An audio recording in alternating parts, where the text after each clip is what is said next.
Pagbasa mula sa aklat ni Propeta Isayas.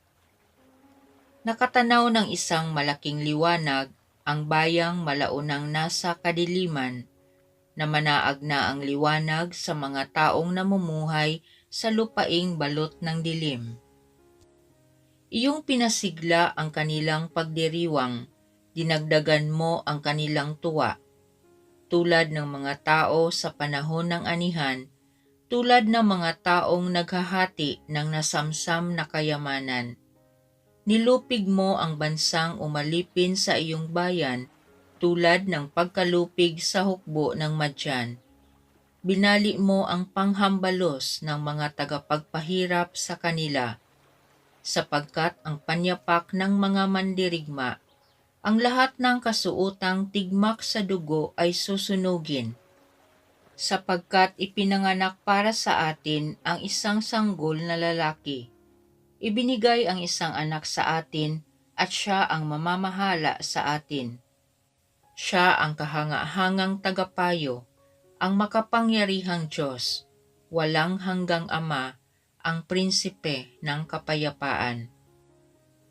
Malawak na kapangyarihan at walang hanggang kapayapaan ang ipagkakaloob sa trono ni David at sa kanyang paghahari, upang matatag ito at papanatilihin sa katarungan at katuwiran, ngayon at magpakailanman. Isasagawa ito ng makapangyarihang Panginoon.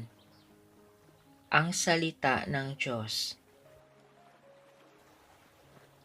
Kahit saay namamalas, tagumpay ng nagliligtas.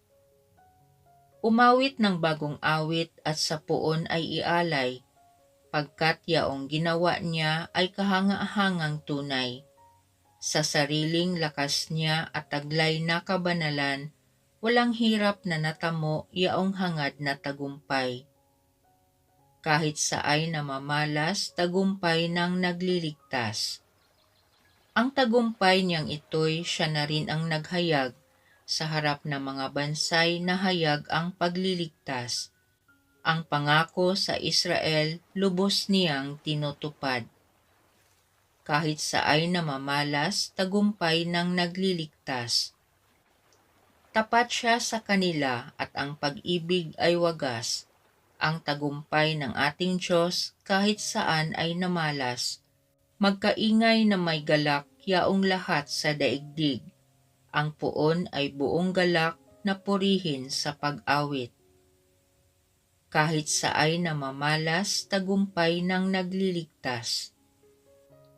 Sa saliw ng mga lira iparinig yaong tugtog, at ang puon ay purihin ng tugtuging maalindog.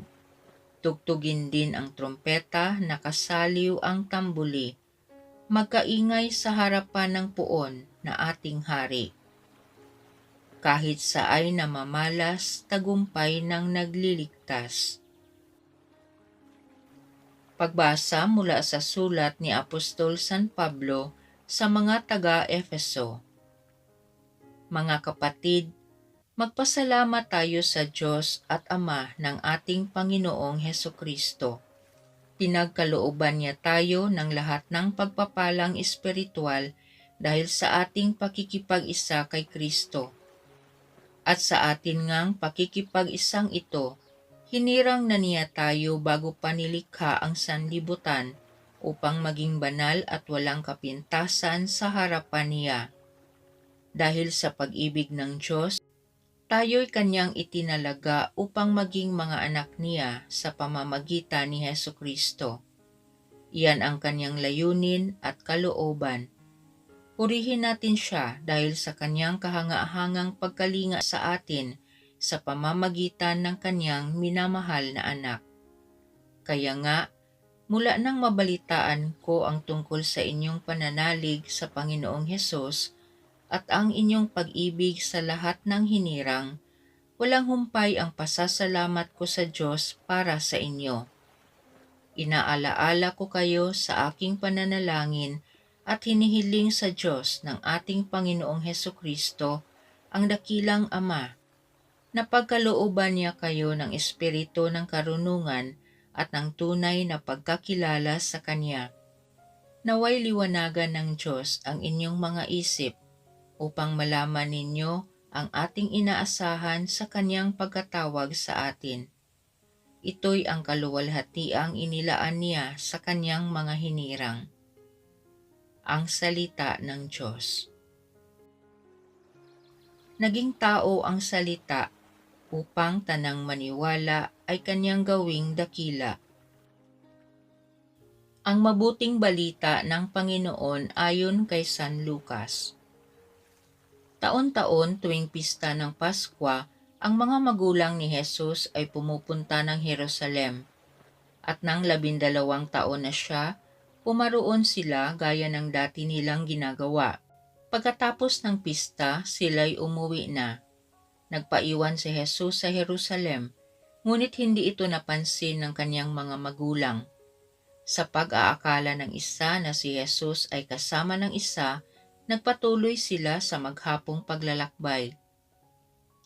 Nang malaman nilang hindi siya kasama, siya hinanap nila sa kanilang mga kamag-anak at kakilala. Hindi nila siya matagpuan, kaya't bumalik sila sa Jerusalem upang doon hanapin. At nang 3 araw, natagpuan nila si Jesus sa loob ng templo, nakaupong kasama ang mga guro. Nakikinig siya sa kanila at nagtatanong, at ang lahat ng nakarinig sa kanya ay namangha sa kanyang katalinuhan. Nagtaka rin ang kanyang mga magulang nang siya'y makita. Sinabi ng kanyang ina, "Anak, bakit naman ganyan ang ginawa mo sa amin? Balisang-balisa na kami ng iyong ama sa paghahanap sa iyo." Sumagot siya, "Bakit po ninyo ako hinahanap? Hindi ba ninyo alam na ako'y dapat na nasa bahay ng aking ama?" Ngunit hindi nila naunawaan ang pananalitang ito. Siya'y umuwing kasama nila sa Nazaret at naging isang masunuring anak. Ang lahat ng bagay na ito ay iningatan ng kanyang ina sa kanyang puso. Patuloy na lumaki si Jesus. Umunlad ang kanyang karunungan at lalong kinalugdan ng Diyos at ng mga tao. Ang mabuting balita ng Panginoon. Panginoon, dinggin mo kami. Naway ang buong simbahan sa pamumuno ng Santo Papa, ating obispo at mga pari, ay magpamalas ng wagas na pagkalinga sa ating kabataan. Manalangin tayo. Naway lumago ang ating kabataan sa katapatan at kalinisan sa kanilang pagsasabuhay ng mga tunay na pagpapahalagang Pilipino. Manalangin tayo. Naway lahat ng deboto ng Santo Niño ay tumanggap kay Jesus ng inspirasyong magpalago ng kanilang pag-ibig sa Diyos at sa kapwa. Manalangin tayo. Naway lahat ng guro at ang media practitioners ay makatulong sa pagkikintal sa ating kabataan ng mga tunay na pagpapahalaga at makaakit sa kanilang isabuhay ang mga ito. Manalangin tayo. Naway alagaan ng lahat ng Katolikong magulang ang kanilang mga anak tulad ng pag-aalaga nina Maria at Jose kay Jesus, at tulutan nawang mahubog silang maging mabubuting mamamayan at mga masisigasig na kasapi ng simbahan. Manalangin tayo. Naway tulad ng batang Jesus sa Ebanghelyo ngayon, tayo ay lumago sa ating pananampalataya sa pag-aaral ng salita ng Diyos at pagsasabuhay sa mga aral na ito. Manalangin tayo.